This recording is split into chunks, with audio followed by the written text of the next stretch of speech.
Bonjour à tous, bienvenue dans Hors Trace. Aujourd'hui, épisode exceptionnel car on a la chance de recevoir Maxime Frost, créateur de contenu passionné par les bienfaits du froid. Vous le savez, on passe une grande partie de notre vie à fuir l'inconfort, lui a décidé d'en faire son métier. Avec lui, on revient sur son parcours, sa vision d'une pratique pour le moins intrigante, sa rencontre avec Wim Hof, mais aussi sur ses défis hors du commun comme l'ascension d'un sommet de plus de 4000 mètres pieds nus. Au fil de la conversation, on parle de résilience, de discipline, de dépassement de soi, mais aussi de ce que le froid peut nous apprendre sur notre corps, notre mental et notre capacité à sortir de notre zone de confort. Moi, je vous souhaite une bonne écoute et n'hésitez pas à rester jusqu'à la fin pour une petite surprise. Je vous dis à tout à l'heure. Hors trace, sortir du cadre, simplement. Maxime, merci à toi en tout cas d'avoir accepté l'invitation en vrai. Avec Parce grand que, plaisir. on est hyper content de t'avoir avec Simon. Parce que le but du podcast, c'est quand même d'inviter des gens qui font des choses un peu atypiques. Et pour le coup, ton profil, on peut dire qu'il est un peu atypique. Ah, les gars, très fier, merci beaucoup. Et ouais, l'idée du podcast, c'est vraiment de mélanger un peu le dépassement de soi et comme son nom l'indique, leur trace, quoi, vraiment prendre des chemins qui sont pas, qui sont pas tracés.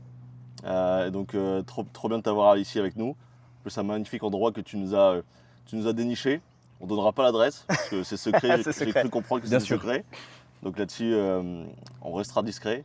Et après, si tu veux juste te présenter pour nos éditeurs, simplement comment tu te présenterais à ceux qui nous écoutent. Waouh, bah déjà merci les gars pour l'invite. Je suis extrêmement honoré dans un petit cadre très très cool. Bucolique. Il est vrai bucolique, exactement. Est-ce que vous voulez la version courte ou la version Fais longue la version longue, fais la version longue. Ah ouais. Alors quand même. La version La plus adaptée et ce qui te ressemble le plus, quoi. la plus philosophique. La plus philosophique sur comment tracer son propre chemin. C'est extrêmement intéressant. Et je pense que pour comprendre où on va, il faut savoir aussi d'où on vient. Et avant d'être qui je suis, mais pour ceux qui ne me connaissent pas, on aura l'occasion, je pense, d'en parler. J'étais avant tout un gamin extrêmement paumé dans sa vie, qui était en échec scolaire tout du long. Et surtout, je passais mon temps à rêvasser parce que je ne comprenais pas l'intérêt de l'école et de la société. Et vraiment hyper perdu. Et je pense que chercher son chemin et se trouver, ça commence par se perdre. Et vraiment, j'étais ultra paumé. Ouais. Et au final, je pensais que c'était quelque chose de mauvais, parce qu'on me disait, bah Max, je sais pas ce que tu vas faire de ta vie. J'avais des remarques comme, tu vas finir éboueur, t'es un futur raté et tout. Enfin bref, j'avais 4 de moyenne. En vrai, je comprends les profs qui disaient ça. Et en même temps, je comprends pas, parce que comment tu peux dire à un gamin Ouais, carrément. qui sera un futur raté, alors Carrément. que toi-même, t'as pas osé quitter les classes de l'école. Mais C'est bref, clair. c'est une autre discussion. Et aujourd'hui, je les remercie parce qu'au final, ça m'a donné je dirais, le courage et cette curiosité d'aller chercher au-delà de ce qu'on me proposait. Je pense que ça m'a suivi toute ma vie. Pour autant, j'ai fini par avoir un parcours scolaire, même si un peu chaotique. J'ai fini avec un master. Après, j'ai fait plein d'autres choses. J'ai fait de la manutention à Leclerc. J'ai testé plein de métiers parce que je ne savais pas ce que je voulais faire. Master dans quel domaine, du coup? Développement web et mobile. Et j'ai Ok. fini avec un poste de Ça, c'est développeur très web bien. à Paris, à Montparnasse. Trop bien. Ouais, donc Donc là, très j'avais- loin de tes standards Oula, actuels, super quoi. loin. Ouais, j'étais 8 heures derrière un PC au minimum, 2 heures dans les transports. C'est tout ce que je rêvais pas. Mais pour ma famille, mes amis, en tout cas, je dirais le cadre sociétal, j'avais réussi. Et en fait, pour moi, je sentais un vide profond. Et est arrivé le Covid. Et là, ça a mis un stop, tu sais, à cette vie à 100 à l'heure. Je pense que beaucoup l'ont ressenti Bien comme sûr. ça aussi. Je sais pas vous étiez dans quel contexte au Covid? En fait, c'est marrant que tu donnes la transition, c'est que, alors moi, c'est un petit peu ce qui m'a fait changer de bord également. C'est-à-dire que, en fait, moi, c'est un peu l'inverse de toi, c'est-à-dire qu'avant le Covid, j'avais eu ce déclic de vouloir être à mon compte et de me lancer. Et ensuite, post-Covid, le Covid a fait que je suis rentré en France et du coup, j'ai été bloqué et donc j'ai dû me retrouver dans un train-train un peu plus habituel. Donc ça a été un petit peu la partie plus embêtante. Mais ce qui est marrant dans ce que tu dis, c'est que la ligne conductrice de toutes les personnes avec des parcours inspirants et particuliers qu'on a reçus ont tous un point commun, c'est le côté un petit peu perdu à un moment dans sa vie et justement le fait de ne pas avoir voulu faire de grandes études dès le début parce qu'en fait ils se retrouvent un petit peu face à ce qu'ils ont réellement envie de faire au bout d'un moment et ils prennent la décision de se lancer dans des choses qui sont des fois un peu inexplicables, quoi. Donc Ah, c'est fou. énorme Trop ça. stylé. J'aime trop, ça m'étonne Bah, pas. moi, en vrai, le Covid, sur l'aspect pro, en vrai, j'étais déjà parti. Parce que moi, moi quand je m'étais lancé dans le parcours, je savais où j'allais, quoi. Je voulais devenir expert comptable. Donc en soi, ça m'a pas trop bouleversé. Par contre, le Covid, ce que ça m'a apporté, c'est le rapport à la liberté, dans le sens où en fait, je me suis senti beaucoup plus libre. Au Covid, c'est bizarre ce que je vais dire, mais en fait, le boulot, tu vois, j'avais un équilibre. En fait, vu qu'on faisait beaucoup de télétravail, c'est là que j'ai retrouvé un équilibre vie pro, vie Ouais. perso. Dans le sens où je bossais, mais après j'avais grave du temps pour sortir quand même, pour faire du sport. Parce qu'en fait, l'excuse pour sortir, c'était un peu faire du sport. Et je me souviens à cette période-là, nous dans le Nord, où il fait pas souvent beau, c'était une période où il a fait beau, mais en plus c'était en mai, je crois. Donc il commence seulement à faire beau normalement. Là, on avait une super météo. Et cette période-là, ouais, je me suis senti en vrai vachement libre. Donc c'est hyper paradoxal, mais c'était trop cool. Excellent. Et donc ça t'a apporté quoi finalement cette liberté que tu n'avais pas? Bah, le rapport, plus un rapport à la sortie, tu sais, parce que moi, au départ, quand même, je suis un peu un geek, un peu introverti, tu vois. Même quand j'étais ado, moi, c'était console, je sortais pas de chez moi. Et en fait, là, ça m'a vraiment poussé à sortir de chez moi quand même. En fait, le fait d'être enfermé obligatoirement, c'est là que tu te rends compte de la valeur de sortir. Ouais. Et en fait, du coup, chaque prétexte qui était bon pour sortir, je le prenais. Et je pense que c'est vrai pour pas mal de gens qui avaient ce réflexe de rester un peu chez eux, d'être casaniers, de sortir en fait à ces moments-là, tu vois. Et donc ouais, ça m'a apporté vraiment ce lien avec la sortie et ce sentiment de liberté, tu vois. J'adore. Je vais obligatoirement rebondir sur un... Pour moi, c'est un espèce de paradoxe du choix que tu as évoqué. C'est qu'entre une espèce de pseudo-liberté subie ou choisie, il y a une énorme différence. Ouais. Et personnellement, le Covid, je pense que ça a été ça. C'est de me rendre compte que, pour réenchaîner Bien sûr. et reprendre le fil de l'histoire, c'est qu'en fait, je me rendais compte que j'avais une forme de réussite extérieure, parce que les gens se disaient, bah, c'est bien, il est dans le bon cadre, il a un métier sécurisant, il n'y a plus qu'à trouver la copine, l'appart, le chien, les enfants et tout, et il sera heureux. En réalité, je ne l'étais pas, parce que j'ai l'impression que cette voie tout tracée, c'est pas une voie que j'avais choisie, mais que j'avais quelque part subie parce qu'on me l'avait imposée. Et arrivé au Covid, j'ai pris cette énorme claque, je me rendais compte que j'étais pas dans un environnement qui me plaisait finalement. Et je me suis dit, bah, quitte à tout tenter, on va essayer de trouver autre chose. Et finalement, la prise de conscience que j'ai eue à ce moment-là, c'est que je vivais dans un espèce de surconfort permanent qui finalement devenait délétère et inconfortable. Alors je me suis dit à ce moment-là, ok, bah attends, si l'excès de confort, parce que faire des choix confortables, faire ce qu'on attendait de toi, quelque part, c'est un espèce de confort permanent. Je me dis, ok, si le confort c'est le problème, alors l'antidote c'est quoi? Génial. L'inconfort. Ouais. Et du coup, je me suis mis à expérimenter les choses que je détestais. Bah, alors la lecture, parce que Émile Zola au collège, ça va 2 secondes. La méditation, parce que arrêter de penser et poser ses fesses pendant 5 minutes, c'est extrêmement inconfortable. Carrément. Dans un monde où on te pousse à la surconsommation, à toujours être sur les écrans ou autre, surtout en tant que développeur. Et j'ai testé un autre truc, parce que je suis tombé sur une vidéo d'un mec qui s'appelle Wim Hof, on aura peut-être l'occasion d'en reparler, qui conseillait les douches froides, et ça revenait souvent, tu sais, dans les routines de dev perso et tout ça. Dev perso que je découvrais d'ailleurs en même temps, plus ou moins à cette époque-là. Et je me suis dit, bah, je suis extrêmement frileux, je déteste vraiment le froid, c'est terrible. sort, Non, mais c'est marrant, vraiment, ça. ironie du sort, terrible. Et je me suis dit, vas-y, je prends une douche froide. Ça a été mais horrible, une énorme claque et extrêmement inconfortable, mais en même temps comme une espèce d'élément déclencheur, parce que je me sentais incroyablement bien après. Cette sensation, je t'appelle, comme une forme de délivrance, et je goûtais quelque part à un espèce d'inconfort choisi. Je dis, waouh! Mais c'est ouf quand on choisit ses défis. Moi, je me sentais trop bien. Je me suis dit, bah, je recommençais tous les jours. De fil en aiguille, je voyais que ça me changeait en termes d'énergie tous les jours, en termes de discipline que je pouvais mettre dans l'effort. Dans la lecture, je découvrais en même temps les livres de dev perso, d'entrepreneuriat. Je me disais, mais attends, il y a autre chose que le salariat, il y a autre chose que cette voie préconçue et traditionnelle à laquelle on m'a toujours préparé, qui finalement ne me plaisait pas. Donc en fait, c'était un monde qui s'ouvrait à moi. Et dans ce monde-là, bah, je sentais que j'avais beaucoup plus d'appétence à la curiosité, à explorer, à tester, voire à tester les choses difficiles volontairement. Ouais. Là où avant, en fait, dès que ça pouvait être confortable, je baignais dedans, quoi. Genre vraiment, c'était la régalade, comme un cochon dans sa boue, quoi. Ce qui est assez fou, parce que tu fais bien de parler du Covid, c'est que le Covid, ça a marqué le début un peu des réseaux type dopamine, qui est les réels, TikTok et compagnie. Ça n'existait pas avant, ça arrivait vraiment sur cette période du Covid. Contrairement à beaucoup de parcours, toi, il n'y avait pas de... En fait, tu as trouvé toutes tes influences dans les livres, du coup, je suppose de Wim Hof en partie, parce que tu as dû le découvrir par les livres, peut-être. Réseau surtout aussi. Réseau également. C'est que, les réseaux m'ont énormément apporté aussi, en fait. Ils sont extrêmement délétères, mais tout dépend de l'utilisation, je dirais. En tout cas, disons que c'est pas un domaine, le froid, on en parlera après parce que c'est ton domaine, qui était très documenté à l'époque, qui était pas du tout... Parce qu'il y a eu une grosse mode ensuite avec justement l'arrivée des bains froids, le dev perso qui s'est mis sur les réseaux, on voyait que ça, où tous les entrepreneurs faisaient un peu leur routine du matin, où on se mettait dans le bain froid à 5h du matin, puis ensuite on allait travailler, etc. Mais du coup, tu as quand même eu ce déclic-là avant que tout ça arrive. Donc, et tu l'as eu justement parce que tu t'es toi-même convaincu qu'il fallait sortir de ton confort, quoi. Exactement. À l'époque, je pense que je le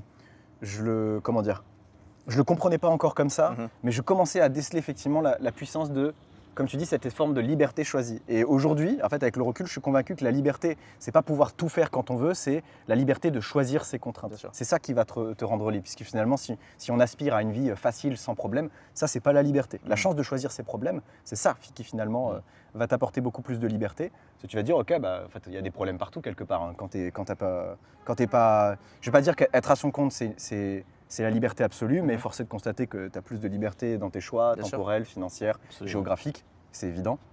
Mais quelque part, un entrepreneur, il a, peut-être que je me trompe, 10, peut-être 20 fois plus de contraintes qu'un salarié sur beaucoup de choses, mais le fait de choisir ses contraintes, il a l'impression d'en avoir moins finalement. C'est le fait de la contrainte perçue et la contrainte réelle. Ouais, c'est vrai. Qu'un salarié qui va choisir la sécurité. Et c'est pas un problème, c'est pas pour dire qu'il y en a un mieux qu'un autre. Attention, je pense que chacun sa voie.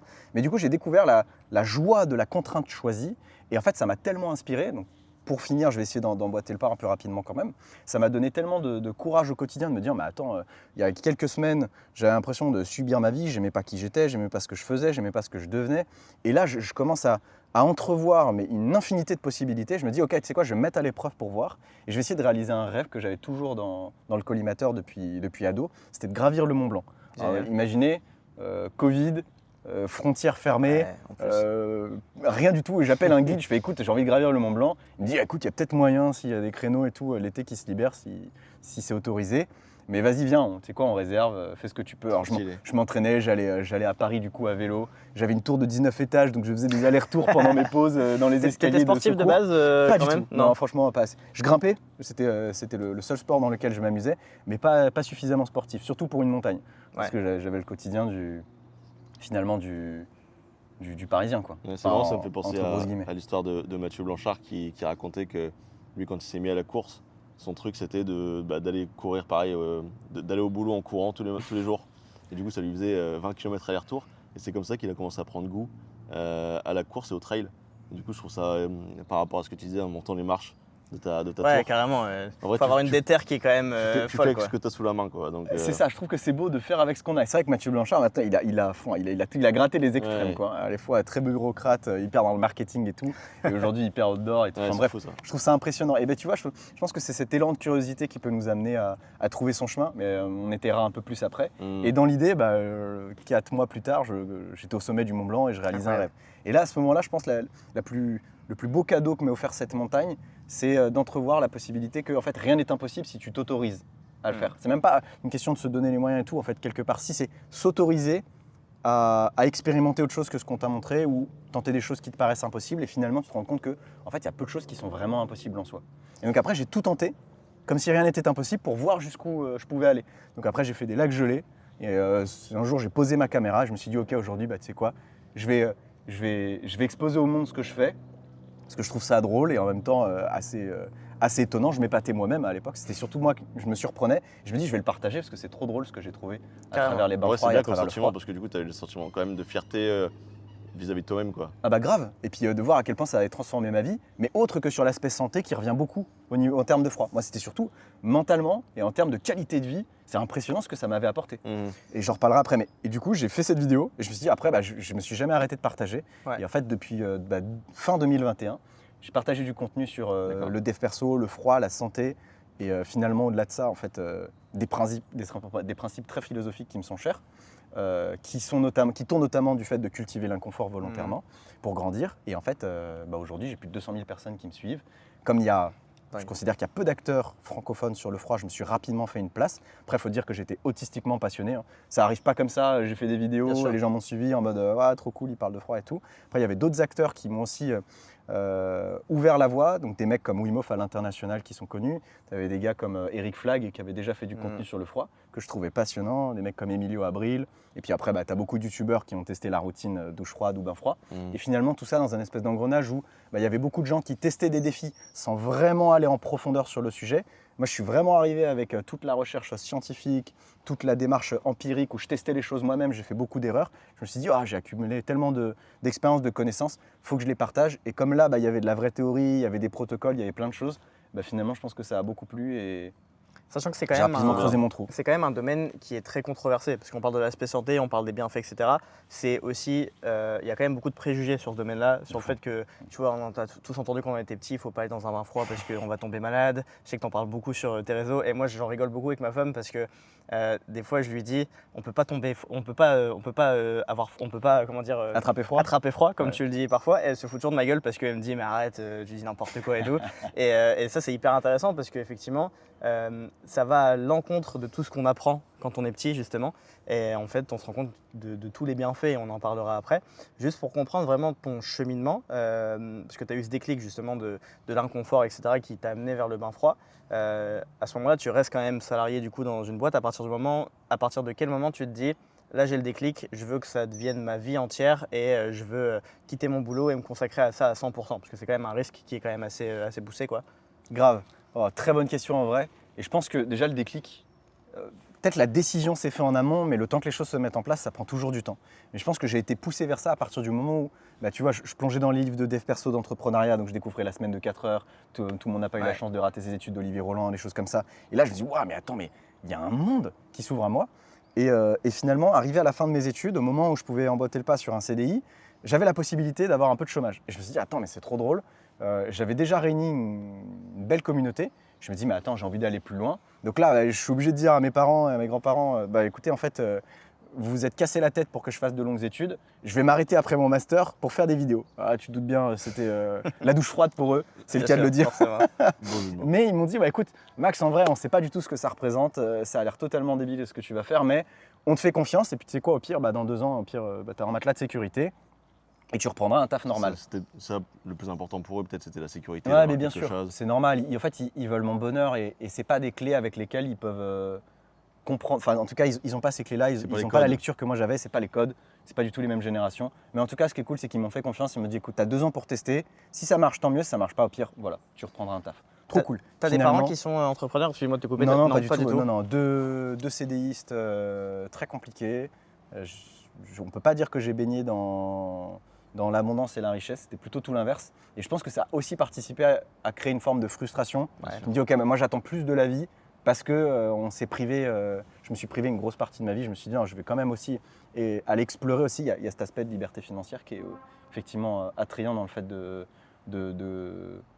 démarrer l'entrepreneuriat. Pour autant, les débuts, ils étaient très compliqués. Mais comme j'ai commencé sur ces 2 ans à générer des revenus avec ça, parce que je me dis, bah attends, mais j'ai une belle communauté maintenant et tout, il y a peut-être plein de choses à faire. Et j'avais des adeptes qui étaient très friands et qui me disaient, bah Max, on veut faire ce que tu veux faire, mais c'est dangereux, j'ai peur, montre-nous. Donc du coup, j'ai fait des stages, après j'ai lancé des immersions, je me suis lancé en tant que coach aussi, je me suis beaucoup formé sur le coaching, parce que je trouve que l'approche de poser les questions, de vraiment avoir un terrain, en tout cas des outils très introspectifs pour pouvoir aider les gens à grandir d'eux-mêmes, plus que d'être consultant en mode je te conseille de faire ci et ça. Ben non, parce qu'en fait, on a chacun notre chemin, chacun notre voie. Et le mieux pour répondre à une question ou à une problématique d'une personne qui est dans un défi de vie, on peut le dire, ou qui est dans une période assez trouble, et en fait, c'est de poser une meilleure question pour l'aider lui-même à mettre de la lumière sur ses problèmes. En fait, le et truc, moi, j'adorais ça. Tu n'as pas de réponse en fait en soi pour faire le point avec le consultant. C'est que le consultant, en effet, tu attends de lui une réponse concrète sur un sujet. Ouais. Là où tu accompagnes sur de l'humain, en fait, tu dois plutôt t'adapter. Et en effet, c'est plutôt la question en fait, qui va être importante. Parce qu'il n'y a pas de réponse prédéfinie en soi. Bien sûr, c'est aider la personne à trouver sa propre voie. Je trouvais ça génial, donc je me suis formé au coaching, j'ai fait du coaching de vie, donc après j'ai fait des accompagnements, j'ai fait plein de choses. En fait, j'ai même testé la formation en ligne, j'ai fait énormément de choses juste pour voir comment je pouvais peut-être monétiser cette audience. En tout cas, ces gens qui étaient friands d'en découvrir plus sur le froid, sur eux-mêmes, sur leur réelle capacité. Donc voilà, il y a encore cet aspect. Il y en a qui venaient pour la santé, je trouvais ça génial. Il y en a qui venaient parce qu'ils n'avaient pas confiance en eux, parce que faire quelque chose de difficile, forcément, quelque part, ta forme de gain de confiance et puis d'estime de toi, parce que tu te rends compte que tu fais quelque chose que 99% des gens n'osent pas faire. Il y a l'aspect développement personnel, il y a l'aspect dépassement. En fait, j'avais vraiment un large panel de gens qui étaient hyper intéressés par plein de choses. Et je me suis dit, je vais tester beaucoup de choses. Peut-être que parfois, je me suis forcément perdu, mais au moins j'ai exploré.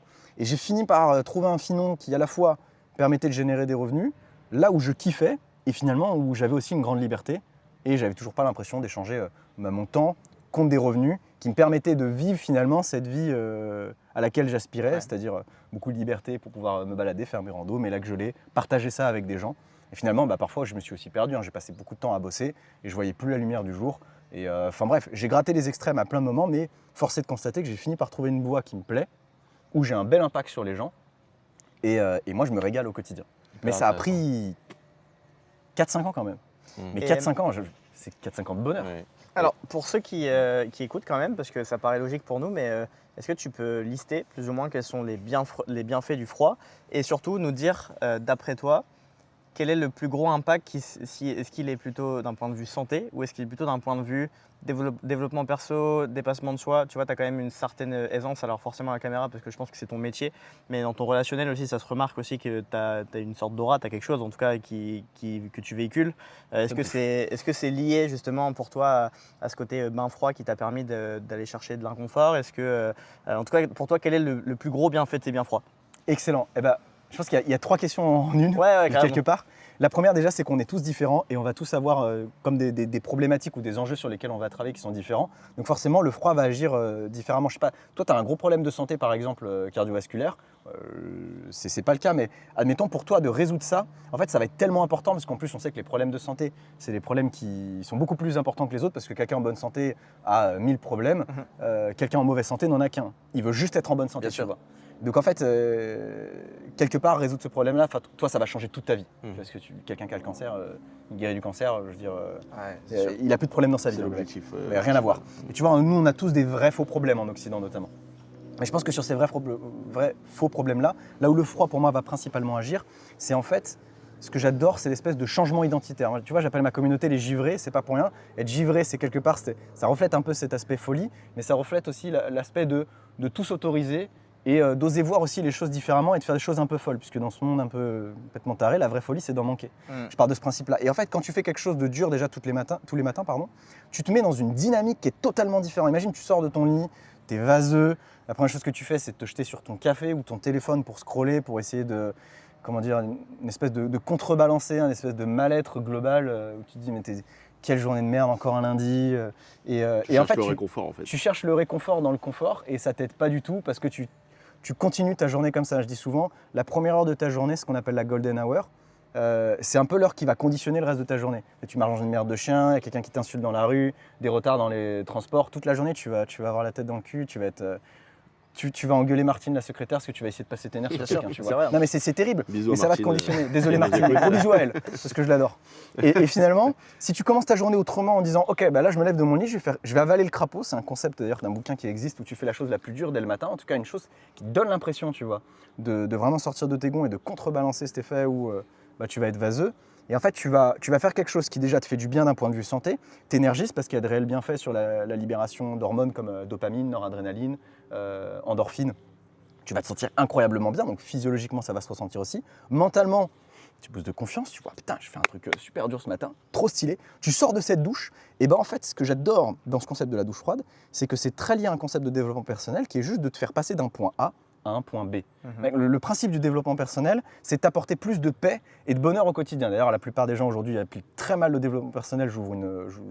Je défonce une porte, mais la plupart aujourd'hui utilisent le développppement personnel pour se détruire à coup de hustle culture et en fait avoir beaucoup plus de pression, de charge mentale, alors que le but du développement personnel, c'est de t'en enlever, de t'alléger, d'être plus en paix et finalement d'être plus heureux. Et aujourd'hui, la plupart des gens en fait se matraquent la gueule avec le dev perso.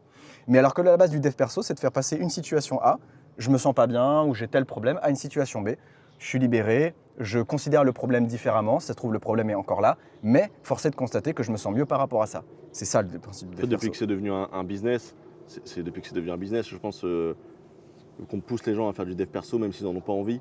Je pense que c'est ça qui amène au fait d'avoir cette charge mentale du développement perso. Et maintenant, tout est filmé sur les réseaux, donc tu te compares vite aux gens. Ouais. Tu dis, lui, ce matin, il a fait ça, moi j'ai fait ça. Donc tu te compares et c'est là que c'est compliqué, je pense. Ah, ça devient hyper délétère. Et finalement, aujourd'hui, moi, cette douche froide, je l'ai vue comme cette forme de libération. Tu peux t'en servir pour te faire du mal. Hein. Il y a des gens qui vont être matraqués par les morning routines miraculeuses où tu vas te lever à 5h du mat, prendre ta douche froide, puis faire 30 minutes de méditation, puis après yoga en mangeant du boulgour la tête à l'envers. Mec, franchement, désolé, mais ça ne change en réalité, enfin, si, ça peut. Peut-être que je suis un peu extrême, mais ça peut changer la vie des gens. Mais tu vois, mais dans une certaine mesure, en fait, c'est oublier l'individualité.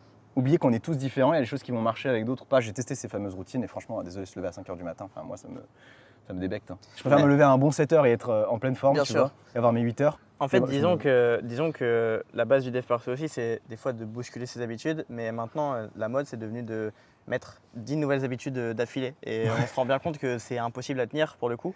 Et tu vois, rien que le fait d'implémenter, alors il y en a pour qui ça peut être justement le fait de se réveiller à 5 heures et grand bien leur face, mais il y en a pour qui ça peut être le bain froid, il y en a pour qui ça peut être une nouvelle alimentation. Et juste le fait de prendre l'initiative de vouloir changer quelque chose dans ta routine, ça fait déjà partie du développement perso pour le coup. Bien sûr. Et c'est vrai qu'on est vachement influencé sur les réseaux de toutes les personnes qui ont cette vie un peu parfaite et cette routine parfaite parce qu'ils mangent très bien, ils font du sport. On en parlait avec le sport, mais maintenant c'est devenu normal de faire un marathon limite sur les réseaux alors que c'est un truc qui est complètement fou. Pareil pour les montagnes, pareil pour plein de choses. Et du coup forcément on met le curseur de plus en plus loin. Et je trouve que c'est bien de revenir un petit peu à l'essentiel et de se dire justement par le biais du bain froid, surtout où je pense que tu en parleras après, mais le bain froid, on n'arrive pas à s'habituer à cet inconfort-là, contrairement à un sport où on peut aller de plus en plus loin. Rien que le fait d'implémenter ça dans sa routine, ça permet de faire un grand pas vers de nouvelles choses, en gros, tout simplement. Bien sûr, totalement d'accord. Effectivement, à l'époque, quand tu disais j'ai fait un marathon, les gens font waouh, impressionnant mec. Carrément. Aujourd'hui, tu dis j'ai fait un marathon, ah t'as fait sub 3 C'est ça. Insupportable, les gars. Ah, carrément. Mais en fait, ce qui est cool, c'est que en fait, à la fois tout ça, ça a des bons et des mauvais côtés. Bien sûr. Le bon côté, c'est de créer une forme de dynamique où les gens se mettent beaucoup plus au sport. Ils sortent de chez eux, ils font des choses, ils se dépassent. Trop stylé. Mais en même temps, il y a toujours cette espèce de seule culture, cette comparaison, toujours vouloir aller plus loin, toujours vouloir se faire plus de mal, en tout cas montrer que tu souffres ou que tu vas plus vite que les autres. Tu cours juste pour ton Strava et pas forcément parce que tu as le plaisir de courir. Donc ça a des bons côtés, comme ça a des mauvais. Encore une fois, le problème, c'est pas l'outil, c'est ce qu'on en fait. Et tu vois, le froid peut être à la fois très délétère si tu vas dans les extrêmes, et j'ai gratté les extrêmes et je me suis fait du mal, tout comme ça peut être hyper bénéfique. Et pour revenir au propos de base, ce qui est intéressant avec le froid, c'est que ça te fait passer vraiment d'une situation A à une situation B très très rapidement, avec, je vais dire, très peu d'efforts et un laps de temps qui est assez court. Parce que quand même aujourd'hui, le froid, pour te répondre un peu sur l'aspect aussi des bienfaits, c'est la pratique qui t'apporte le plus de bienfaits en le moins de temps possible. Aujourd'hui, j'ai trouvé aucune autre pratique, même le sport, n'importe quel, tu peux choisir la méditation ou autre, tu peux pas avoir autant d'atouts à la fois physiologiques et mentaux en si peu de temps, littéralement en 2 minutes, juste un seul matin déjà.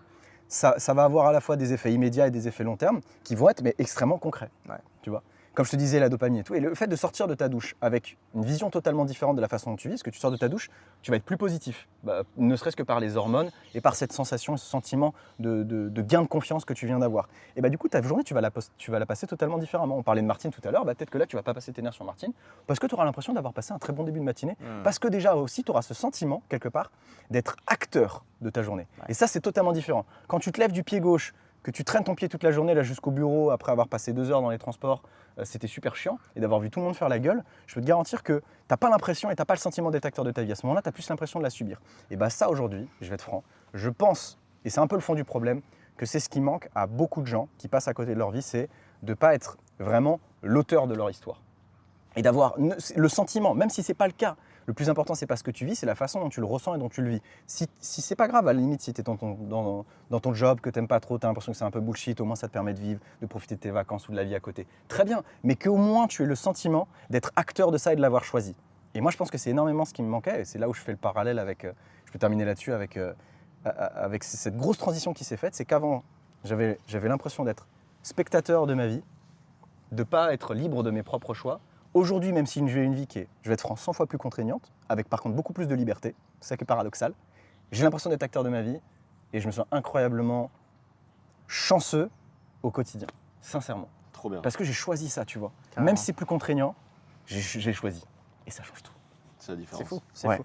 Moi, je suis curieux quand même d'avoir ton avis sur...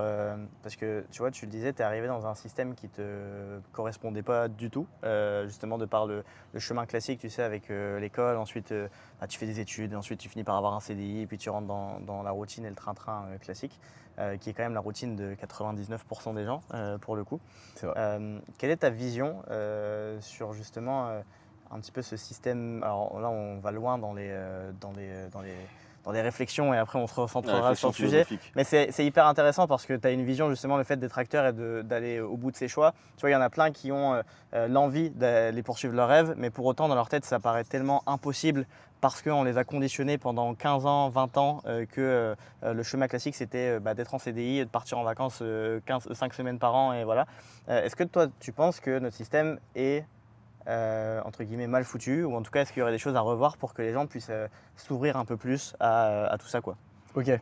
J'adore la question, mec. C'est J'aime beaucoup, compliqué, par hein, ça va loin, Il y a- mais. il y a beaucoup de. Ouais, Non, mais j'aime beaucoup, mais est-ce que vous me permettez d'être 100% honnête Ouais. par rapport à ma vision de la vie? Bah oui, on est là carrément. pour ça.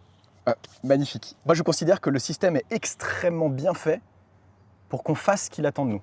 C'est exactement ce que je pensais. C'est ce Moi, que- j'en suis 100% C'est ce convaincu. que j'imagine. C'est-à-dire qu'on est toujours basé depuis 3 ans sur un modèle ouvrier cadre, donc 80% d'ouvriers, de gens qui sont des parfaits petits moutons et qui vont juste littéralement échanger leur temps contre de l'argent. Encore une fois, aucun problème avec ce que les gens font, mais avec le modèle plutôt.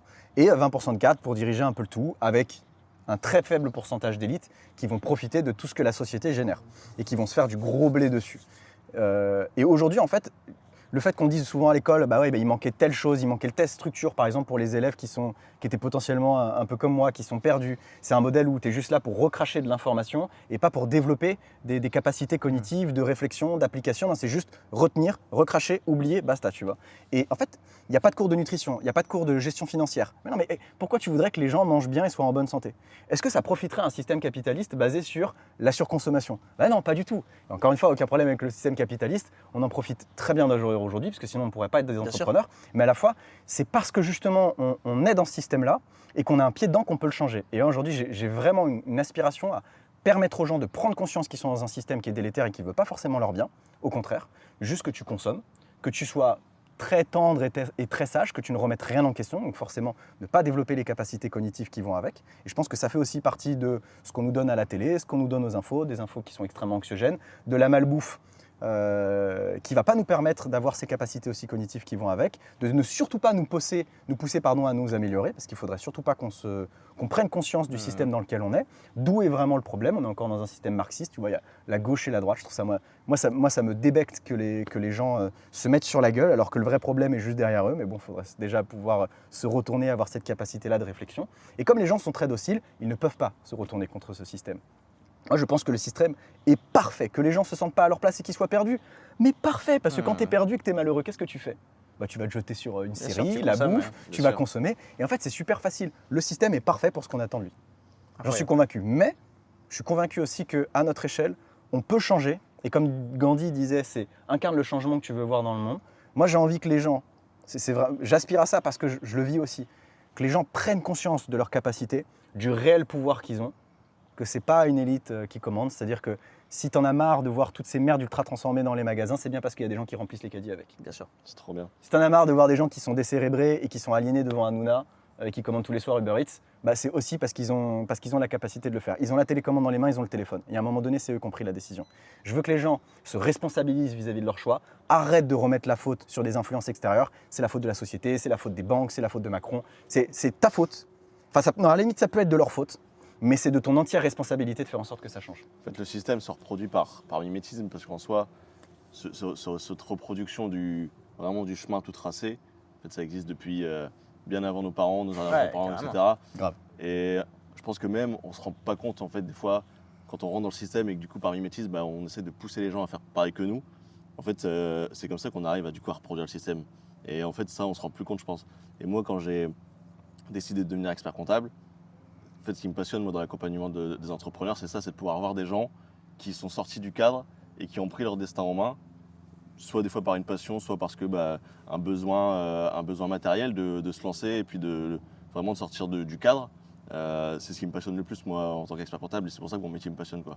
Mais il y a un truc que tu résumes super bien, c'est le fait de dire c'est ton entière responsabilité de faire telle ou telle chose. Et on sait tous qu'on est responsable de nos actes, mais juste le fait de le dire et de mettre le point dessus, en fait, ça t'ouvre tellement de possibilités sur plein de choses, que ce soit l'entrepreneuriat pour ceux qui veulent se lancer, que ce soit sur des habitudes de vie, pour ceux qui veulent se mettre au sport, en fait, sur plein de choses, parce qu'on se rend compte que oui, en fait, on est responsable de nos actes, et des fois, c'est juste, on a l'impression qu'on attend quelque chose d'extérieur qui va nous pousser à le faire. Et en fait, c'est hyper important de se dire qu'on est 100% acteur de notre vie, quoi. Donc, Bien sûr. ça, c'est fou. C'est fou. Le changement ne peut venir de base que de l'intérieur, de toute façon. Effectivement, je pense que le monde ensuite peut être prêt à te tendre la main, mais à partir du moment où la décision elle devient intérieure. Tu sais, je pense que un de mes plus gros défis, c'était de me sentir heureux à l'époque. Et j'étais pas particulièrement malheureux, même si j'ai touché du doigt des parts très très sombres. Mais c'est prendre la décision de l'être. tu le deviens pas à partir du moment où tu prends la décision. C'est sûr, tu deviens pas sportif à partir du moment où tu te dis ok, bah là je suis en surpoids, ou j'aime pas mon corps, j'aime pas la santé que j'ai aujourd'hui, je veux me mettre au sport. Je pense que c'est à partir du moment où tu te dis je prends la décision à partir de ce moment-là de faire tous les efforts qui sont en ma capacité pour pouvoir y arriver. Et même si tu vas passer par plein d'échecs, plein de mini-réussites, forcément, il y a des moments où tu vas casser ta routine et tout ça, mais à partir du moment où tu as pris la décision, tu tends forcément à arriver à ce but final. Mais il faut prendre la décision à partir du moment de dire je me donne l'entière responsabilité de ce qui va arriver. C'est pas la faute de tel système, de les salles de sport sont trop chères parce que ça te gêne pas de mettre 80 balles dans une soirée juste à te bourrer la gueule. Donc mettre 30 balles dans une salle de sport, aujourd'hui tu vas Basic Fit, ça coûte 20 balles. Et tu vas. Puis si c'est juste faire du pilates à la maison, mec, tu mets une vidéo YouTube. En fait, tu n'as besoin de rien. Mais aujourd'hui, les gens vont se dire ah mais j'ai telle chose où je peux pas m'y mettre parce que j'ai. Et en fait, il se trouve des excuses. Et le problème avec les excuses, c'est pas qu'elles sont fausses en soi, c'est qu'elles sont vraies à partir du moment où tu leur donnes considération, tu vois. Et à partir de ce moment-là, j'ai compris aussi que, en fait, on est responsable dans tellement de choses. Ouais. D'autres peuvent être fautifs de la situation. C'est clair que d'avoir des parents qui t'ont pas offert l'enfance que tu voulais, ils peuvent être responsables quelque part de ton mal-être aujourd'hui. Ou en tout cas, fautifs. Mais le seul qui peut changer ça aujourd'hui, c'est qui ? C'est pas tes parents parce que probablement eux-mêmes n'ont pas eu l'enfance qu'ils voulaient. C'est pour ça qu'ils ont répété le schéma, c'est ce que disait. Par mimétisme, si on n'en prend pas conscience qu'on est dans ce système-là, on va répéter jusqu'à ce qu'un jour, il y ait peut-être une génération qui se dise « Oh, c'est un peu de la merde ce que je vis là, je vais le changer ». Et aujourd'hui, tu as la responsabilité et l'entière responsabilité de changer ce que tu considères comme étant délétère pour toi dans ta vie. Que ce soit l'aspect financier, que ce soit l'aspect qualité de vie, que ce soit l'aspect santé, que ce soit l'aspect sport, tout ce que tu veux, entrepreneuriat, épanouissement, bonheur, tout. Et c'est ça le champ des possibles illimités auquel le froid m'a ouvert. Mais ce qui est drôle pour créer le lien avec le froid, c'est que en fait, des clés et des portes, il en existe genre des milliers, je pense. Il y a des gens qui découvrent ça à travers la méditation, à travers le yoga, à travers la lecture, à travers n'importe quoi en fait. Moi, ça a été le froid parce qu'à ce moment-là, je pense que c'est ce dont j'avais besoin. Et aujourd'hui, je considère que c'est une clé qui est tellement efficace pour avoir un espèce de feedback de la vie, parce que le froid, tu peux pas faire semblant, tu vois. À la limite, tu vas à la salle, tu peux faire de l'ego lift. Tu peux pousser lourd et faire semblant, tu vois. Mais quand tu es dans le froid, tu peux pas mentir. Parce qu'en fait, le froid, c'est forcément lui qui gagne. Il te met dans un mal pas possible. Un mal pas possible si tu gères pas, mais ce n'est que révélateur de ta manière de gérer le stress aujourd'hui. Et tu vas forcément devoir apprendre. Parce que le froid, il va fonctionner comme un miroir. Et aujourd'hui, je le trouve tellement efficace pour prendre conscience de notre situation, mais aussi prendre conscience de là où il peut nous emmener si on choisit de cultiver un peu plus l'inconfort chaque jour. Et moi, ça a été. Et finalement, cette clé, aujourd'hui, elle me sert pas juste à ouvrir mes propres portes, mais en fait, elle en ouvre des milliers d'autres d'adeptes avec qui j'ai la chance de pouvoir partager, de créer des événements, de rassembler les gens. Et je trouve ça merveilleux. Et s'il y en a à qui ça plaît pas, d'ailleurs, je tiens aussi à démystifier tout ça, c'est qu'il y en a qui vont dire « Ah, moi, le froid, je peux pas, c'est ceci, c'est cela. » Et en fait, mec, il n'y a aucun problème. Demain, tu te mets à la méditation, tu ouvres les mêmes portes avec. Régale-toi, frérot. Je veux dire, il n'y a aucun problème avec ça. Trop bien. Hyper inspirant. Maintenant qu'on a bien posé les bases, qu'on sait vraiment qui tu es et surtout ta manière de penser, et c'est trop cool. Tu nous as parlé tout à l'heure de Wim Hof et un petit peu justement de ta première inspiration, qui était ce mec qui est passionnant et sur qui on pourrait faire des épisodes complets de podcast aussi pour le coup. Tu as eu la chance de le rencontrer toi de ton côté et de participer à différentes immersions, etc. avec lui. Est-ce que tu peux nous dire un petit peu, déjà toi d'un point de vue perso, ce que ça t'a apporté, parce que ça a dû être forcément une concrétisation pour toi forcément de pouvoir faire tout ça avec lui et de lier justement cette passion que tu as découvert un petit peu grâce à lui aussi. Et en même temps, nous raconter un petit peu la rencontre avec lui, comment ça s'est passé, les leçons que t'en as tirées, quoi, tout simplement. J'adore. Écoute, déjà, ce qui est drôle, c'est que Wim Hof, c'est celui qui a planté la première graine, parce qu'il avait l'air de kiffer ce qui paraissait difficile pour moi à l'époque. Je me dis, c'est trop bizarre de prendre autant de plaisir à se mettre dans le froid. Enfin, soit le mec est maso, soit il a un grain. Et peut-être les deux, mais tu sais quoi, pour ça, je l'ai beaucoup apprécié parce qu'il reflétait cette folie qui, moi, me manquait dans ma vie. Et donc, je me suis mis aux douches froides. Finalement, une chose en entraînant une autre, je suis rapidement devenu une référence dans ce domaine-là, en toute humilité, bien sûr. Et en fait, ce qui est drôle, c'est que sur ce parcours, après, j'ai rencontré des gens qui voulaient créer des événements, qui voulaient rassembler, notamment un mec qui s'appelle Marc, que j'apprécie particulièrement, et qui voulait rassembler des youtubeurs pour pouvoir faire un événement vraiment hyper impactant, et notamment leur faire un stage Wim Hof. Et à cette époque-là, j'avais un contact chez Wim Hof qui s'appelle Steve. On a pu créer quelque chose, et finalement, cet événement a vu le jour, où j'ai rencontré la personne qui a planté une des premières graines à ces changements de vie profonds, notamment par le froid. Mais je veux dire, il y en a plein d'autres sur d'autres aspects, à la fois de liberté et tout. Et Wim Hof, au départ, c'est vrai que je pense que je l'ai vachement gouroutisé dans ma tête, parce que je me dis, c'est la voie royale, je vais lui ressembler, parce que le mec m'a inspiré à ce moment-là. Quand j'étais petit, j'étais fan de Bear Grylls, et je me disais, je serais Bear Grylls quand je serais grand, tu vois. Mais comme je serais astronaute, parce que je trouve ça stylé d'avoir des gens dans l'espace. Et en fait, la rencontre avec Wim Hof moi ça m'a... À la fois ça a créé un vide, parce que je me dis, j'ai rencontré la personne qui m'a permis d'avoir, de m'ouvrir à un aspect de ma vie que j'aurais jamais escompté, tu vois, que j'aurais jamais imaginé. Donc à la fois je me suis dit, ok, je suis arrivé à une espèce j'ai rencontré le boss final. Ok, attends, trop bizarre cette sensation. Tu vois, Quoi d'autre après quoi? Quoi Ouais, d'autre what's C'est next, quoi ouais. d'autre après? Ouais. Ouais, j'avais plein d'autres idées bien évidemment, Mm. parce que j'ai pas forgé tout ce chemin dans l'espoir de le rencontrer. Bien sûr. Mais ça aurait été très cool de le faire et en fait je l'ai fait dans des conditions que j'aurais jamais imaginé et c'était merveilleux la journée qu'on a passée ensemble. Et c'est surtout, par contre ça m'a conforté sur deux choses. C'est que la première, c'est que le mec est incarné par son message. Tu le vois, il a une aura, juste en sa présence, tu as l'impression de guérir. Enfin, c'est hyper bizarre. Et je me dis, ce qui compte en vrai, et moi ça m'a conforté sur une idée, c'est que le plus important, c'est même pas le message, c'est le messager. C'est celui qui va incarner le message. Et au fond, la puissance ultime, et ça c'est la deuxième réponse à une question que je m'étais même pas posée, mais que j'ai conscientisé ce jour-là, c'est qu'en fait, quand tu incarnes tellement le message, au bout d'un moment, tu disparais à travers le message. Et c'est ça qui fait la différence entre un gourou qui parle de lui-même et un maître qui parle du chemin et de la voie. Et ce gars-là m'a montré j'ai entrevu en tout cas la possibilité de me dire, incarne à fond le truc, vis vraiment en étant toi. De toute façon, si t'es pas toi-même, les gens qui t'aiment ne pourront pas te trouver. Donc ça m'a encore plus invité à vraiment être qui j'ai envie d'être. Et d'ailleurs, ne pas être Wim Hof, finalement, parce que Bien sûr. j'ai aucun intérêt. Je ne fais pas de Wim Hof depuis le début à la façon. Je le fais à ma façon, j'ai testé plein de trucs. D'ailleurs, comme j'étais très mauvais en anglais, j'ai pas suivi tant que ça tous les conseils de Wim Hof parce que j'arrivais pas à comprendre ce qu'il disait. Donc j'ai testé plein de choses, j'ai fait plein d'erreurs, j'ai fait aussi plein de belles choses. Mais je pars du principe qu'un expert, c'est pas quelqu'un qui connaît tout entre guillemets dans un domaine, c'est quelqu'un qui a fait toutes les erreurs possibles. Et j'en ai fait des erreurs, j'ai mis ma vie en jeu un nombre de fois incalculable que je ne conseille pas de faire. Mais tu vois, et dans cette idée-là, je me dis, incarne le truc à fond. Et en fait, au bout d'un moment, je vais m'estomper dans le message et ce que les gens retiendront à la fin, moi ce que je souhaite juste, c'est pas qu'on retienne Maxime Frost, parce qu'en réalité j'en ai rien à faire. Ce qu'on retienne, c'est que chacun est capable de cultiver son inconfort pour grandir. Chacun a la possibilité d'être responsable et un peu plus acteur de sa vie. Et ça c'est beau. Et je me dis, si je dois laisser une seule trace, je voudrais que ce soit celle-ci, quoi. Tout en ayant vécu une vie très finalement confortable dans l'inconfort, parce qu'on vit une belle vie quand on s'autorise à choisir son inconfort plutôt que de le subir. Et en fait, de profiter au maximum de cette expérience de vie sur Terre, parce qu'elle est trop belle. Trop bien. Trop stylé. Ouais, c'est un super message que tu laisses pour ceux qui vont nous écouter. Et je trouve ça, c'est vraiment une vraie masterclass quoi, pour le coup.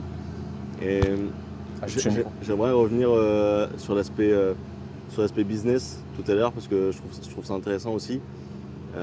Notamment comprendre toi à quel moment tu as réussi à en vivre. Parce qu'on le disait, tu as pu bénéficier de France Travail.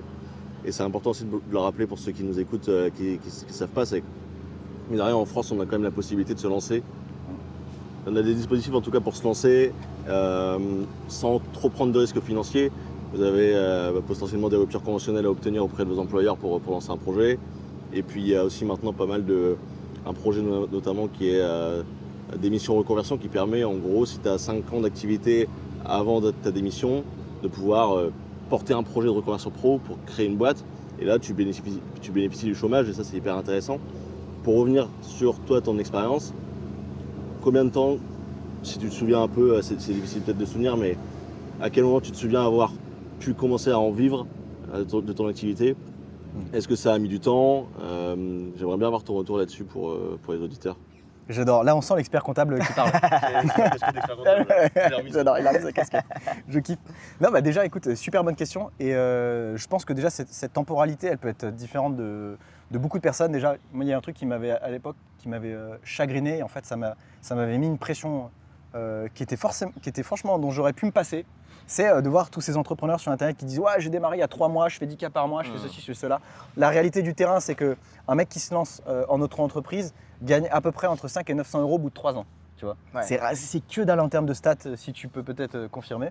Et en fait, je suis passé par beaucoup d'essais, d'erreurs, de petites réussites. Donc, comme je dis, j'ai fait plein de choses. J'ai essayé de vendre de la formation, j'ai fait des stages, j'ai fait des immersions, j'ai fait du coaching de vie.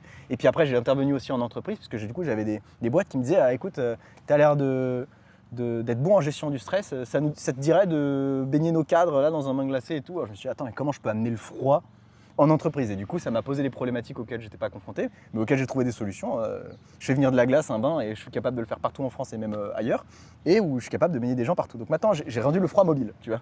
C'est-à-dire que ma vision m'a suivi. Je trouve ça hyper hyper original comme séminaire, mais moi je me dis ça me dérangerait pas du tout. Ce serait génial. Mais en fait, ça serait- vous rendez- je sais pas si vous vous rendez trop compte bien. l'efficacité du truc. Hein. C'est incroyable. T'as Et- quelle typologie d'entreprise aujourd'hui qui souhaite travailler avec toi? Tu travailles vraiment avec tout type de boîte ou ça va être plus de la start-up Plus start-up en vrai. Pour Ok. être franc, beaucoup moins de. Comment dire De PME, Euh, boîte industrielle. Ouais, on va dire en tout cas très corporate. Parce que je reprends Martine. Martine, c'est vraiment notre meilleur exemple. Martine, 50 balais, un peu pudique et tout. Je la mets pas dans le bain avec son chef, tu vois. Ouais, Ça marche pas. Ou avec même ses collègues. Donc même entre hommes et femmes, même entre hiérarchies. Et puis en plus, il faut se dire que plus de 50% des gens au travail portent un masque qui retire une fois arrivés à la maison. C'est vrai. C'est pas les mêmes personnes. Et donc tu peux pas leur demander, entre guillemets, sûr. d'un point de vue physique et en même temps, comment dire, au sens littéral et en même temps figuré, de les mettre à nu. Bien sûr. Parce que c'est ce qui se passe dans un bain glacé. Tu peux pas leur demander ça. Donc finalement, c'est surtout avec les boîtes un peu plus jeunes qui sont très ouvertes ou avec des entrepreneurs qui font des séminaires. Ça marche super bien. Mais bref, du coup, je close cette petite parenthèse. Après, si vous voulez revenir dessus, avec grand plaisir. Mais dans l'idée, sur ces 5 dernières années, j'ai eu des phases hyper hautes où en hiver, c'est ma saison. Bien sûr. L'hiver, là où je fais mes immersions, là où du coup, je me suis en plus ouvert aux immersions en Suède avec un ami, Anthony Verlaine. Et bah ça, franchement, là, je touchais du doigt une forme de réussite en tout point. Enfin, en tout cas, personnellement, comment je voyais la chose, que je me disais, attends, j'ai un super impact sur les gens, les retours sont trop cool, on vit des expériences de ouf. Moi, je suis payé littéralement à torturer des gens. Quel beau métier. Parce qu'au fond, j'ai toujours rêvé de faire ça. Et j'ai toujours rêvé. Ça a existé, hein, il fallait que Ça a existé. Et bien sûr, et c'est juste ça a pris une autre forme. Et en plus, travailler en maillot de bain. Et En plus, magnifique. Quel Et bonheur. pieds nus maintenant. Et du pieds coup. nus, et pieds nus. Attends, c'est beau quand même. Hein. Et en fait, je me suis dit, bah attends, c'est trop bien, je suis content. Et en même temps, après, j'arrivais sur des phases où là, je me dis, waouh, il y a un creux financier et je suis dans la turbo merde. Et c'est arrivé. Et je. Mais c'est aussi les joies de la vie d'entrepreneuriat, Ah, mais c'est bien que sûr. ça t'a permis aussi de te sortir de ta zone de confort encore plus. En plus, ce qui est bien, c'est que c'est ce que tu véhicules, donc tu savais le faire, et c'est peut-être aussi un peu grâce à ça que tu as réussi toi à rebondir et pas abandonner comme peut-être aurait fait 80% Ah, mais grave. des entrepreneurs. Et c'est hyper inspirant de faire justement le lien qu'il va y avoir entre ton activité professionnelle et les bienfaits que tu as au quotidien, parce que c'est pas que du marketing d'aller dans un bain froid pour le coup. Et donc ça, c'est hyper inspirant, quoi. Bien sûr, je pense que si j'avais un message à partager là-dessus, c'est que en fait, suivre sa voie, encore une fois, c'est très gratifiant parce qu'encore une fois, on choisit. On est vraiment acteur dans ce jeu-là. Et en même temps, dans le jeu, tu peux pas avoir que des réussites, tu vois. Si dans un jeu où tu réussis tout, tu te fais jamais tabasser par un boss, franchement, tu t'amuses même pas. C'est vrai. Et à la limite, c'est ce qui crée aussi un petit peu d'enjeu. Donc je me suis fait tabasser par l'entrepreneuriat. J'ai su des claques énormes parce que l'entrepreneuriat, t'as rarement d'ailleurs des problèmes business en passant. T'as que des problèmes humains qui ont un impact sur ton business. On dit souvent, je sais plus qui disait, l'entrepreneuriat, c'est une aventure de croissance personnelle masquée derrière une poursuite financière.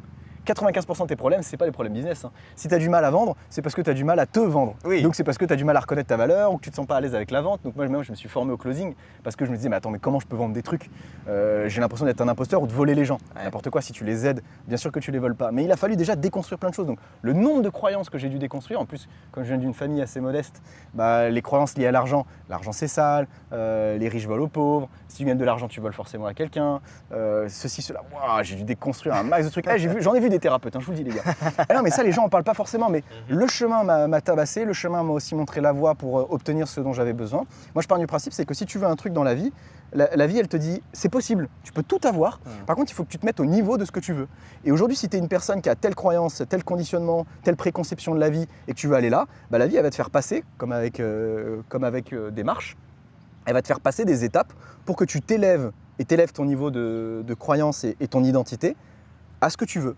Tu veux gagner, je sais pas, à 10K par mois, c'est l'objectif de tous les entrepreneurs. Un peu bullshit en vrai, tu peux être heureux avec moins que ça ou plus que ça, mais très bien, que ça vous fasse plaisir. Et même moi, quand je me suis dit, oh, je suis tellement heureux quand j'aurai ça, il y a des fois, j'ai atteint ces chiffres-là sur les périodes estivales, j'étais pas plus heureux en fait, parce que je pressais un peu le truc, où je me disais, j'ai voulu idéaliser la chose. Et en fait, je me rendais compte que c'est aussi beaucoup d'enjeux parfois, beaucoup de pression pour pas grand-chose. Je suis bien heureux avec moins que ça. Par contre, c'est sûr que la vie m'a poussé à prendre des énormes claques pour en arriver là. Ça me fait penser à C'est génial. un ami à moi qui est expert comptable aussi sur Paris. Cyril, si tu nous écoutes, tu te reconnaîtras. Salut Cyril. Cyril, son histoire, c'est que lui, création d'un cabinet, et en fait, il voulait vraiment créer un gros truc. Et donc, il a poursuivi cet objectif-là pendant longtemps, quelques années, pendant 3 ans, je crois. Au bout de 3 ans, il arrive à 10 collaborateurs. Et là, il se rend compte que finalement, en fait, plus de stress, moins de temps perso. Et en fait, il se rend compte que ce qu'il avait cherché au départ dans l'entrepreneuriat, il ne le retrouve plus. Et donc, gros choix difficile. de se débarrasser de la moitié de ses effectifs. Et là aujourd'hui du coup ils sont 3 ou 4 et en gros il mentionne qu'il a jamais été aussi heureux que maintenant. C'est hyper J'adore. intéressant. Et c'est tellement beau, tu vois. Tu t'attends à un truc en disant ça va me rendre heureux. D'ailleurs, le bonheur conditionnel, on se fourvoie tous là-dedans, mais il faut passer par là, c'est important. C'est-à-dire quand j'aurai telle chose, je pourrais faire ça, tu vois. Laisse tomber. Mais c'est génial, c'est une belle leçon de vie. Et finalement, tu te rends compte qu'avec moins que ça, tu es plus heureux. Donc en fait, la vie, tu te dis, je vais être heureux avec tel chemin. Elle te dit, bouge pas, en fait, j'en ai un autre pour toi qui va te rendre encore plus heureux. Moi, je trouve que c'est ça aussi qui est beau dans l'entrepreneuriat, c'est que si tu as la meilleure vision pour moi, c'est de connaître la direction, d'avoir une idée du chemin, mais d'être ouvert à ce que ça se passe autrement. C'est ça, c'est un peu le parallèle qu'on fait quand parce que moi ma passion c'est de partir en voyage, etc. Quand tu planifies tout, ça c'est jamais aussi beau que quand tu laisses place justement à l'inconnu et que tu vis des trucs que tu n'avais pas prévus. Et c'est un peu pareil je pense sur tout type d'aventure, c'est que c'est important de savoir où tu vas, mais le chemin c'est pas grave s'il n'est pas exactement comme tu avais planifié, si tu prends d'autres routes, etc. Au final ce sera tout aussi bien et tu vas te laisser surprendre sur des choses qui n'étaient pas prévues et ça va être tout aussi génial, quoi. Si ça se trouve, peut-être mieux. Moi les gars, je vous invite à réfléchir, parce qu'il y a un exercice que j'adore faire. C'est un truc que je fais aussi en immersion, donc Génial. prenons un peu le temps, 30 secondes, mais en vrai, réfléchissez 2 secondes.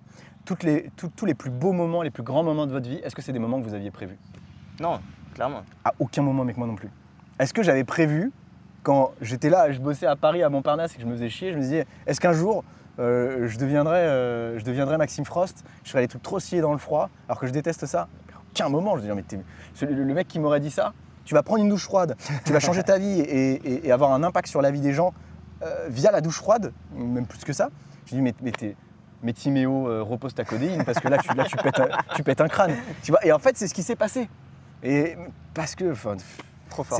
la vie est tellement belle, mais il faut avoir confiance, il faut oser aller vers l'inconnu. Et ce qui est drôle, c'est que l'inconnu, c'est source de peur, c'est source évidemment d'anxiété, parce que par définition, tu sais pas, on préfère un inconfort connu qu'un confort inconnu. Et c'est ça la peur du changement quelque part. Et en fait, cultiver l'inconfort, c'est aussi s'exposer régulièrement à ce qui nous fait peur, à ce qui nous est inconnu, à ce qu'on ne maîtrise pas, ce qu'on ne contrôle pas du moins. Et ça, quand tu es à l'aise avec ça, pour moi, ça c'est un des plus gros. Je fais une boucle énorme pour revenir à une question de base que tu avais posée que j'ai trouvée très intéressante. C'est quoi le plus gros bénéfice du froid? Pour moi, c'est ça. C'est d'être à l'aise avec le fait de ne pas être à l'aise. Parce que finalement, tout ce que tu vas vouloir faire pour grandir dans ton quotidien, changer, viser telle situation ou même rester dans ta situation mais être plus heureux, plus en paix avec ce qui est, être plus acteur de ta vie, ça va forcément te demander de faire des trucs inconfortables. Sauf que si tu es à l'aise avec l'inconfort, quelque part la vraie liberté, c'est d'être à l'aise dans toutes circonstances, même inconfortables. Parce que tu peux tout faire. C'est trop drôle parce que cadeau. Chaque podcast qu'on fait, il y a la même ligne conductrice, c'est l'inconfort et comment tu gères l'inconfort. Et j'adore. sous plein de formes différentes en fait. En fait on est trop content parce que c'est le but du podcast. Mais ouais. En fait, à chaque fois du coup on y arrive naturellement. Exactement. C'est trop bien pour le podcast. Exactement. Parce qu'on se rend compte que chacun dans son domaine se met dans un inconfort qui peut être différent, que ce soit par les bains froids, que ce soit par le sport, que ce soit par la montagne, que ce soit par l'entrepreneuriat aussi, qui est vachement inconfortable par exemple pour moi aujourd'hui. Et du coup ça fait vraiment cette ligne conductrice où on se rend compte que, en tout cas je pense que le maître mot c'est être à l'aise dans l'inconfort, t'as raison, parce que si t'es à l'aise dans l'inconfort après t'es beaucoup plus lucide dans ta manière de raisonner et du coup tu vas beaucoup plus loin en tout cas sur la suite, donc c'est trop stylé. On a beaucoup parlé du bain froid qui est ta DA de base. Récemment tu t'es lancé un défi encore plus fou à mes yeux que le bain froid, c'est celui de faire l'ascension d'un 4000 mètres pieds nus. Alors sur le papier ça paraît complètement dingue et je pense que ça l'est. Alors on va pas trop s'attarder dessus parce que tu es en pleine préparation d'un documentaire, etc. Et du coup on va pas spoil ce qui se passe, mais nous ce qui nous intéresse c'est surtout les raisons, pourquoi avoir eu cette idée en tête, puisque tu l'as fait aussi avec un collègue à toi, cette idée qui est débile, assez folle, assez folle pour le assumé. coup effectivement. Mais ouais, ce qui nous intéresse nous c'est vraiment de savoir les raisons et puis avoir un petit peu les backstage, qu'est-ce qui a fait que tu as voulu te mettre pieds nus pour aller faire de l'alpinisme, parce que c'est quand même dingue quoi. Ah, c'est super drôle. C'est effectivement parti d'une idée commune avec Alexis Bruce, un mec qui est très chaud en survie, en bushcraft, bivouac, et qui passe son temps pieds nus. Au début, je le voyais comme un espèce de babos va-nu-pied, mais finalement, je me rendais compte que je marchais aussi beaucoup pieds nus. J'aime ce lien avec la nature. Puis quand on va se baigner, soit on porte des petits chaussons en néoprène, et je trouve qu'on est un peu coupé de l'environnement. Soit on assume d'être pieds nus, et avec les difficultés qui vont avec. Et moi, j'adore ça, et quand j'étais petit, je marchais... J'aimais beaucoup aller en Bretagne, marcher sur les cailloux très coupants de la Bretagne et je trouvais ça trop bien. Et en fait, c'est une espèce d'habitude que j'ai plus ou moins gardée, même si ça a coupé court toute la partie où j'habitais à Paris. Et en fait, j'ai voulu retrouver ça et je l'ai retrouvé en déménageant à la montagne il y a 4 ans. Et depuis, en fait, ça ne m'a pas quitté. Et on a fait une expérience avec Alexis où il m'a dit, bah écoute, moi j'aimerais faire découvrir le bivouac en montagne, que je connaissais déjà un petit peu, mais il m'a dit surtout, moi j'aimerais tester le bain glacé, j'aimerais que ce soit toi. Donc on a fait cette expérience. J'ai dit, je vais te proposer aussi autre chose, une autre démarche. C'est vraiment d'être nu face à la nature. Et du coup, on a fait plus d'1 heure de marche en montagne, pieds nus. Dingue. Pour lui, c'était extrêmement douloureux. Moi aussi, ça reste toujours inconfortable. Mais il a particulièrement kiffé. Il a dit, Max, j'ai vraiment apprécié le contenu qu'on a fait ensemble. J'aimerais bien qu'on fasse quelque chose ensemble, le français en PLS. Qu'est-ce qu'on pourrait faire? Et là, je dis, écoute mec, j'ai envie de gravir un 4000 en short. Et lui me dit, moi j'ai envie de faire les choses pieds nus. Il avait déjà fait un certain nombre d'expériences pieds nus. Et on s'est dit, bah attends, autant espèce de faire un mix entre les deux, viens, on espèce de faire un 4000 mètres pieds nus. Au début, on se dit, trop débile. Et après, on se regarde, on se dit, On fait. pas si débile que ça, viens. On a envie de le faire quand même, quoi. Ouais, en fait, ça reflétait tout ce qu'on voulait partager. Le retour à l'essentiel, le fait qu'aujourd'hui, en plus, c'est drôle. Le message que vous partagiez en début, c'est aujourd'hui, c'est une espèce de course à la performance où on va toujours plus loin, mais toujours plus loin aussi avec toujours plus de matos. Donc oui, la montagne devient accessible dans la mesure où, en fait, notre condition physique finit par se substituer à l'embarras du choix qu'on a en termes de matos technique, on va plus loin, mais on a aussi des chaussures qui sont totalement différentes. Mais est-ce qu'on a encore cette humilité face à la montagne? Et nous, on s'est dit, est-ce qu'on est toujours digne de ces sommets si on n'a plus tout ce matos technique qui nous emmène là-haut? On s'est dit, vas-y, viens. Le meilleur moyen d'être à nu face à la montagne, c'est pas être littéralement à poil, puis pieds nus, n'importe quoi. Nu et culotté le faisait déjà très très bien. On s'est dit, nous, on va faire pieds nus et culotté. Et on va juste ôter nos chaussures et on va voir ce qui se passe. Et en plus, il y a cette dynamique aussi de santé, puisque c'est une pratique qui est extrêmement aussi anti-inflammatoire. Ouais. C'est une pratique aussi de méditation, parce que quand tu poses le pied nu sur ton environnement, tu es obligé d'être beaucoup plus présent. Tu ne peux pas vagabonder partout. Tu es obligé d'être. Chaque pas compte, parce que, ça fait même appel à des micro-muscles de stabilisation que tu n'as pas l'habitude. Donc en fait, tu es vraiment dans l'instant présent, puisque chaque pied compte. Et moi, je trouve ça magnifique, parce que c'est comme avec le froid. Je retrouve cette espèce d'état méditatif où le bruit du monde se diminue et tu es beaucoup plus présent dans ce que tu fais. Comme avec le froid, tu peux pas dire « Ah, il faut que j'aille chercher les enfants à l'école, je suis assis à droite, à gauche, le dossier que je dois rendre. » Bah non, tu es dans le froid et tu es à l'instant même, tu vois. Et là, on retrouve la même chose. Donc en fait, il y a tout ce qu'on aime. Il y a cet aspect nature, cet aspect reconnexion, cet aspect santé. Et puis cette dynamique de arrêter de vouloir en faire plus, mais au contraire, de vouloir en faire moins. Et on a tenté, après une succession de défis, on a fait un semi-marathon pieds nus, on a marché sur un glacier à 3500 mètres, on a fait une partie de Compostelle d'ailleurs, pieds nus. Ouais. On avait chié d'ailleurs de ce qu'on a chié, ouais, c'était une terre hyper volcanique. On pensait que ça allait être le défi le plus cool. Et là, le chemin nous a montré qu'on pouvait se tromper encore une fois. Et humilité, en fait, c'était horrible. Humilité, grosse humilité. On en a chié comme pas possible. On a fait plein d'autres choses aussi. Et finalement, je me demandais techniquement comment tu peux du coup marcher autant de temps dans la glace ou en montagne sans avoir des problèmes de santé, tu vois, physiquement. Ouais, les engelures, j'imagine, les engelures, la nécrose, etc. Ça, c'est... Enfin, je me demande comment c'est possible. Ah, mais pareil, en fait, au début, ce qui est cool, c'est qu'on s'ouvrait à une nouvelle discipline. Parce que, alors, marcher pieds nus, il y a forcément des gens qui ont marché à 4000 mètres. Tu vas sur les hauts plateaux du Laos et de l'Himalaya. Enfin, je veux dire, là-bas, forcément, t'enlèves tes tongs, t'es déjà sur un 4000. Il n'y a pas de problème. Et tu prends le Kilimandjaro. Le nombre de guides qui sont là en claquettes, bien sûr qu'ils peuvent le faire pieds nus, c'est évident. Mais nous, c'était la démarche de partir du plus bas possible et de monter à un sommet, donc avec du glacier, avec effectivement des conditions, donc avec des crevasses, avec du vent, avec du froid, avec de la neige, avec de la glace coupante comme pas possible. Nous, on dit, on veut aller dans cet environnement-là. Donc forcément, ça pose la question de, bah attends, mais on peut avoir des engelures, on peut avoir des gros problèmes, on peut glisser, dévisser en montagne, c'est le plus compliqué. Donc on a pris un guide, David Garnier d'ailleurs, qui nous a suivis dans ce défi. Et que je remercie infiniment parce qu'il n'y a personne d'autre qui voulait le faire, littéralement. Personne ne voulait se mouiller. J'allais dire, excuse-moi de te couper, quelle était l'image que ça a donné quand vous avez cherché un guide? Parce que le milieu de la haute montagne, c'est quand même un milieu qui est très fermé, qui parfois peut être... en tout cas, les touristes, entre guillemets, peuvent très vite être critiqués quand ça parle d'alpinisme, justement sur les précautions qu'on ne prend pas sur les ascensions, etc. Quand tu as démarché des guides en disant « je veux faire un 4000 pieds nus », comment ça a été pris? Ah bah je pense tout ce que vous imaginez. Ouais. On peut pas faire ça, moi je veux pas perdre mon titre de guide parce que littéralement tu le mets en jeu si tu fais n'importe quoi. David lui c'est quelqu'un qui est déjà hyper ouvert sur le domaine de la montagne et qui à partir du moment où le message est là et la montagne est respectée, honorée, et bah ça se fait. Et encore une fois nous on n'était pas là dans l'objectif de se dire ouais on veut montrer qu'on a la plus grosse, on fait un 4000 mètres pieds nus. Non, on était vraiment dans une démarche de documenter, d'expérimenter, de respecter, de s'écouter, de d'essayer au contraire de remanifier cette image qu'on a du dépassement.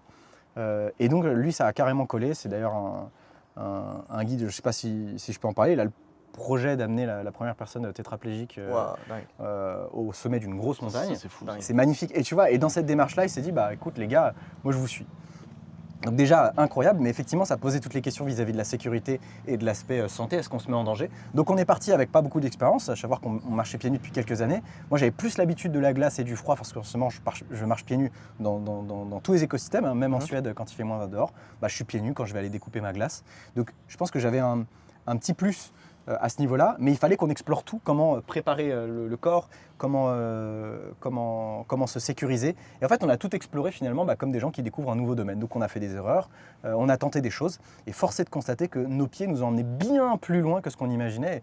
Et je ne peux pas dire à l'heure actuelle si on a réussi ce sommet, parce qu'effectivement, là, aujourd'hui, on est en train de produire un documentaire qu'on va diffuser, puisque c'est officiellement le premier sommet de plus de 4000 qui a été tenté pieds nus.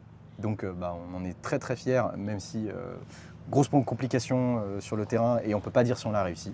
Voilà. Mais Faudra regarder le documentaire. faudra regarder le documentaire, bien évidemment. Vous serez invités avec grand plaisir les gars si vous voulez descendre de l'île. Avec grand plaisir. Mais dans tous les cas, ce qui est drôle, c'est qu'effectivement, avec de l'entraînement, on s'est rendu compte que nos pieds et le corps de manière générale pouvaient aller bien plus loin que ce qu'on imaginait. Et en fait, ça continue à refléter finalement un message aussi qui est inhérent à ce que je partage avec le froid, c'est qu'on est capable de bien plus que ce qu'on imagine. Et nous, et le guide en particulier, a aussi été très surpris de la capacité de nos pieds à marcher sur un glacier. Alors pour autant, on a eu des crevasses gigantesques et ça a posé des problèmes auxquels on ne s'attendait pas Il du est tout. rentré, il a raconté ça à sa femme. Ah ouais, mais on avait un autre guide aussi qui était là pour assurer la partie cadreur qui n'était pas dans notre cordée, mais une autre. La veille, il discutait avec ses parents et sa copine. Il a dit ouais, demain, j'assiste des mecs pour tenter un sommet pieds nus. Non mais sérieux, demain tu fais quoi? Il dit non mais je vais faire ça. Et il m'a dit mais toute la soirée, ils ont passé à redemander en mode Incroyable. non, mais un vrai comique de répétition. Il n'y croyait pas. Alors je vous à peine C'est dur à croire. imaginer les gens avec qui on marchait sur les cordées quand on a tenté le sommet. Wow, j'ai vu de toutes les émotions possibles. Ah, tu Ah m'étonnes. ouais. Tu m'étonnes. Ah, c'était trop drôle. Mais bref, beau défi. trop Encore une fois, stylé. comme quoi rien n'est impossible si on s'autorise. Je retourne à ce message qui m'a été enseigné par le Mont Blanc et que je trouve magnifique. Comme quoi vivre ces trois expériences, le plus important.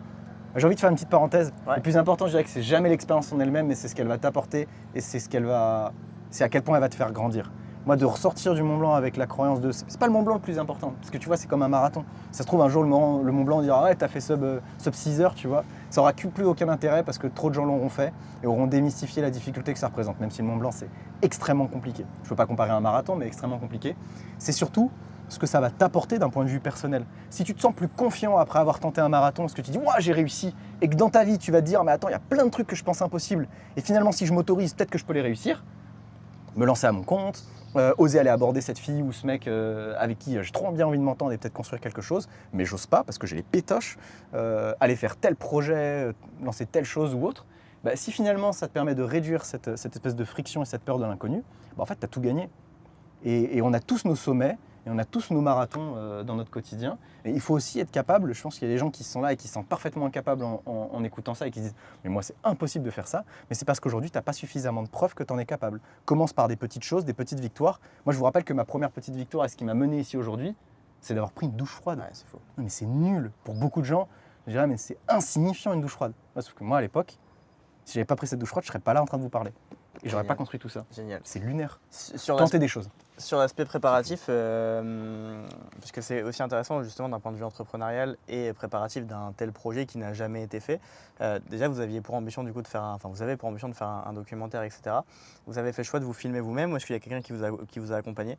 On a fait un peu des deux, mais principalement, on a quand même eu un cadreur qui nous a suivis tout le long du projet. Parce que faut quand même le dire, c'est que c'est quand même un environnement qui est ça reste un environnement qui est hostile, c'est-à-dire qu'il y a énormément, tu es exposé à tous les éléments, il fait très froid. Toi, c'est quand même une expérience qui est sportivement compliquée aussi. Donc tu peux pas non plus te focus à 100% sur l'aspect création de contenu. Donc c'est aussi hyper important de voir un petit peu l'envers du décor, c'est ça. De se dire, je fais mon ascension, il faut que je me concentre sur la difficulté de mon ascension, mais il y a aussi l'aspect cadreur à gérer, l'aspect derrière, est-ce que les plans sont bons, etc. Quand tu crées un projet comme celui-ci, d'un point de vue entrepreneurial, est-ce que tu te dis, je fais un projet qui me fait kiffer et on verra ensuite après comment je le rentabilise et comment je le monétise, ou est-ce que tu penses tout de suite justement à tout l'aspect business qui est derrière? Comment tu raisonnes toi quand tu fais tout ça? Eh ben, en vrai, je pense que déjà toutes les possibilités sont ouvertes. Il y a des gens qui vont d'abord réfléchir à l'aspect est-ce que ça va être rentable. Je pense à des youtubeurs qui principalement font leur projet, leur sujet en fonction de est-ce que ça peut être viral et est-ce Bien que sûr. ça peut être rentable et avec quelle marque je peux bosser par rapport à tel projet. Totalement. Ce que je trouve totalement OK avec le fait qu'aussi, nous par exemple, la première démarche, ça a été comment on peut faire un projet qui nous fait kiffer, qui soit suffisamment débile pour refléter notre état d'esprit et en même temps où ça porte aussi un message et on peut en faire quelque chose derrière. Nous, ça a plus été dans cette démarche-là. Et donc forcément, pour être à fond dans le projet, pour avoir déjà testé, et peut-être que les créateurs de contenu s'y retrouveront aussi, quand tu filmes toi-même ton contenu, c'est toujours moins immersif parce que là, tu vas penser, ok, attends, est-ce que la caméra, elle tourne encore? Est-ce que le micro est bien branché? Quand c'est quelqu'un d'autre qui gère et qui est professionnel, ça te donne une liberté qui est quand même assez importante. Le premier gros défi que j'ai tenté dans le froid, c'était de faire 40 mètres sous glace en apnée, en maillot de bain. Et ce jour-là, bien évidemment que j'ai pris un cadreur, parce qu'il était hors de question Bien sûr. d'avoir à gérer ça, en plus de toute ma prépa et de tout le défi qui était suffisamment terrifiant pour moi à l'époque. Et il y a la vidéo d'ailleurs sur YouTube. Mais c'est surtout, oui, après, les choses sont venues s'emboîter naturellement. On veut faire tel défi, ok, on avait le 4000. Et du coup, on s'est dit, attends, quelle chose on peut faire entre-temps? Le semi-marathon, gravir un 3000 mètres déjà pour le valider, aller marcher un petit peu et s'habituer, marcher sur un glacier pour voir si ça tient. Et donc, tout le fil rouge finalement s'est dessiné. Ok, comment on peut peut-être financer en partie ou tout dans cette aventure? Donc finalement, on a trouvé à la fois des sponsors, on aurait pu en trouver plus et peut-être totalement financer la chose. Après, on a financé aussi de notre poche, mais c'était une décision aussi de se dire, on va faire le truc de notre côté. Maintenant, on réfléchit, on veut produire un documentaire. Donc pareil, est-ce qu'on prend un cadreur? Est-ce qu'on va prendre quelqu'un qui va gérer ça? Qui va faire le montage? Est-ce qu'on prend quelqu'un aussi? Et ainsi de suite. Et tout s'est dessiné de façon naturelle, tout en étant encore une fois ouvert à ce que les choses se passent différemment. Et il y a des choses qui sont passées totalement différemment sur le chemin, et ça nous a ouvert à plein de choses. Et c'est génial. Au début, on voulait des subventions de la part du CNC, c'est pas arrivé, on a fait les choses autrement. Et finalement, on finit toujours par arriver à destination, mais il faut y Toujours croire. sur tes pieds, quoi. Bien sûr, toujours sur tes pieds, mais il faut y croire, bien évidemment. Et puis, il faut faire quelque se chose à donner les sa moyens. hauteur. Ouais, si tu n'as jamais rien fait comme contenu audiovisuel et que la première chose que tu veux faire, c'est un documentaire en montagne alors que tu n'as jamais mis les pieds dedans, force est de constater qu'il serait bien de faire des petites étapes intermédiaires. Il n'y a aucun sommet qui est pas atteignable à condition que tu mettes un pied devant l'autre. Génial, génial. Je pense que tu conclus et tu boucles la boucle parfaitement, en tout cas avec. Ouais, carrément, c'est parfait.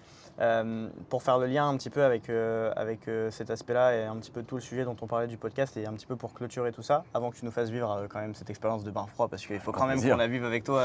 On n'a pas fait toutes ces routes pour rien.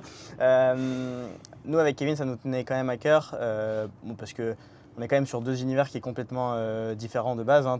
Sur le bain froid, nous, on est un cabinet d'expertise comptable, donc comment on est retrouvé à se retrouver là, c'est quand même assez fou l'histoire.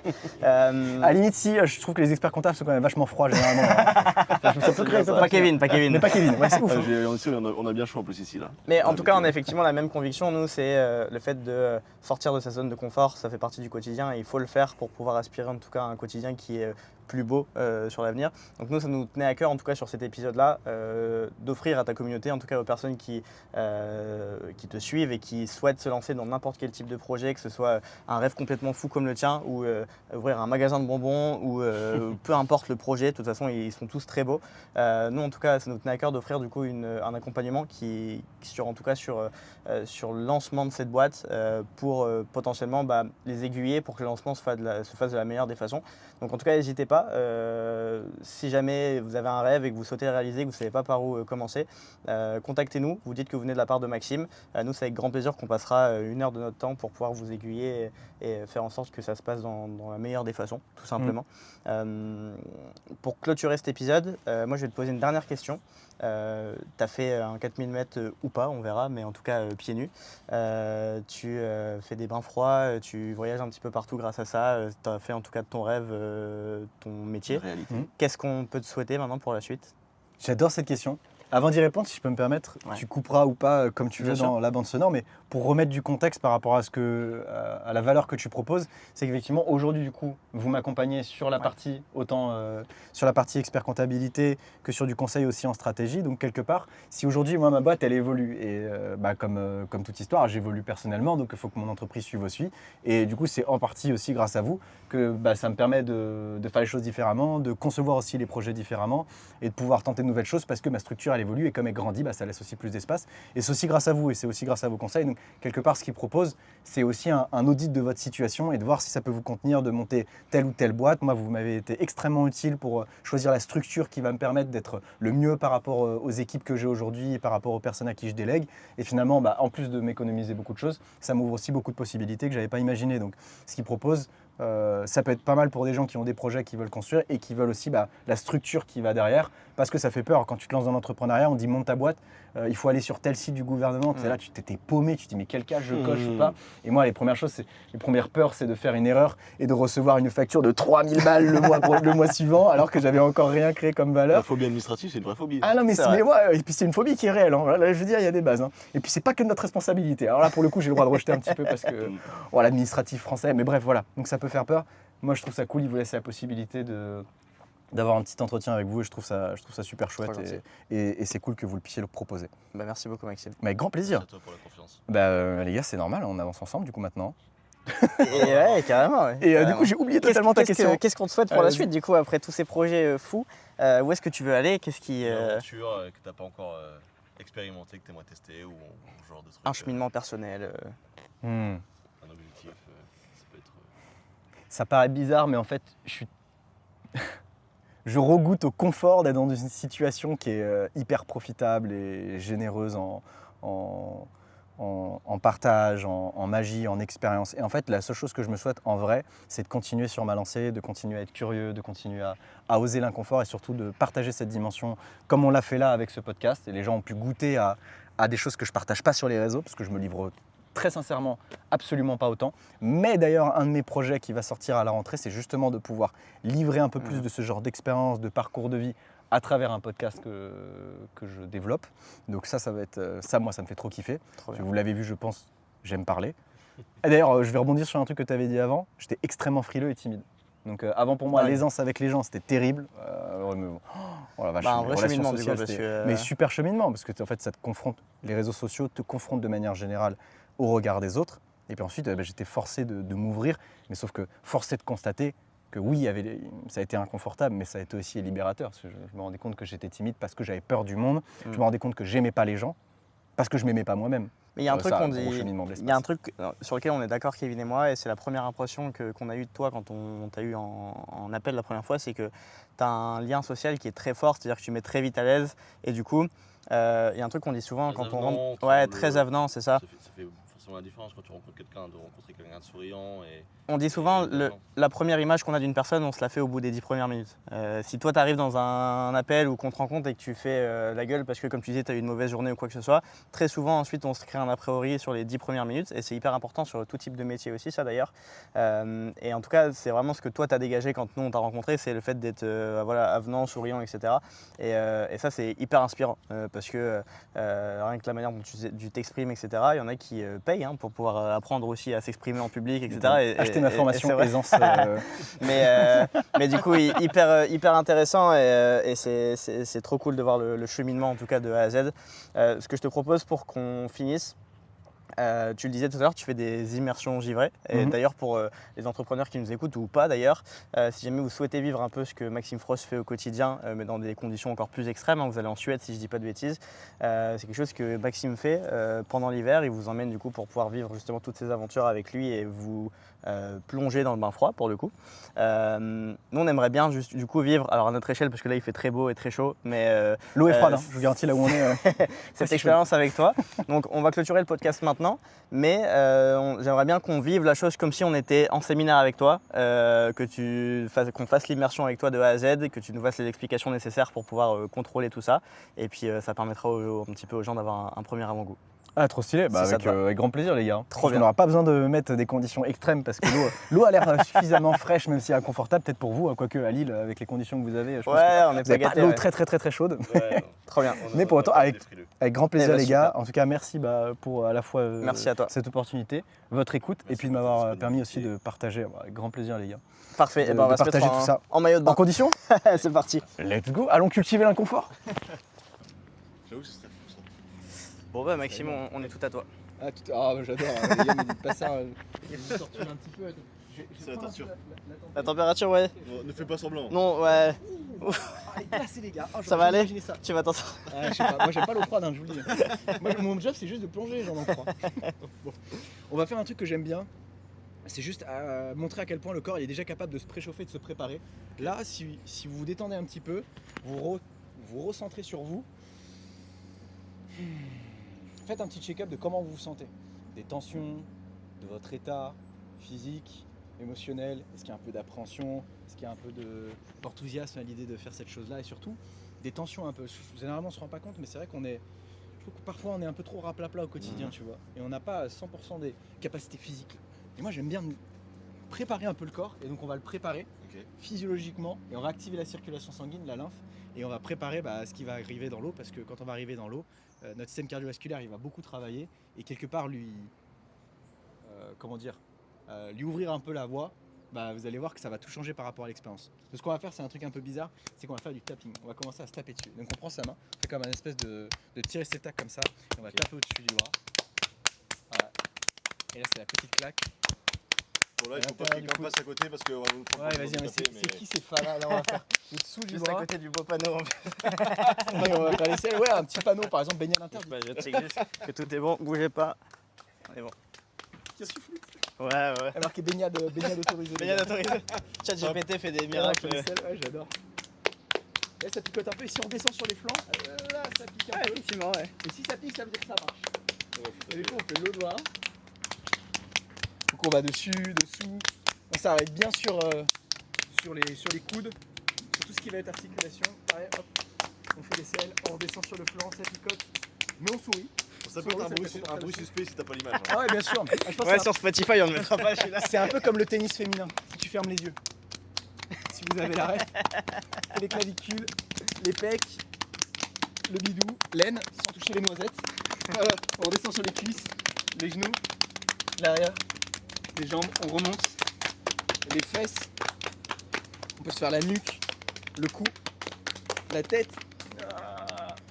Et là, il y a une partie qu'on peut pas faire parce qu'on n'est pas assez flexible pour ça, donc on va aider le voisin et on va lui faire le dos. Allez, vas-y. Moi, je te laisse faire le mien, Kevin. Ah là, quel plaisir. Quel plaisir.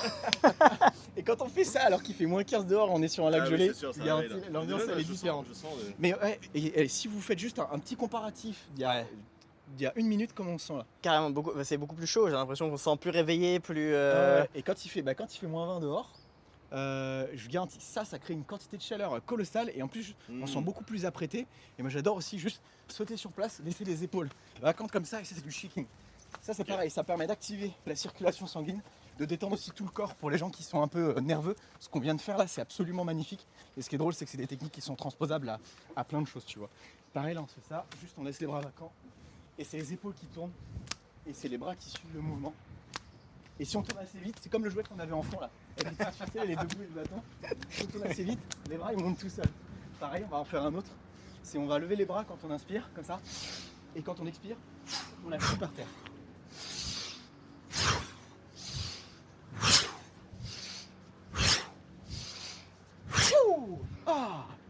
Ah, je trouve. Et là, je sens bien, j'ai qu'une envie, c'est d'aller dans l'eau. C'est vrai. Vous aussi? J'ai envie de me rafraîchir là. Eh bah les gars, on va aller On y va. cultiver cet Allez, inconfort. on est parti. Et puis go. Après toi. Il n'y a qu'une seule règle quand on rentre dans le froid, mais je pense que vous la connaissez, c'est d'expirer longtemps. Et c'est tout quoi. Le froid va voler votre esprit. Oh là là là là là là.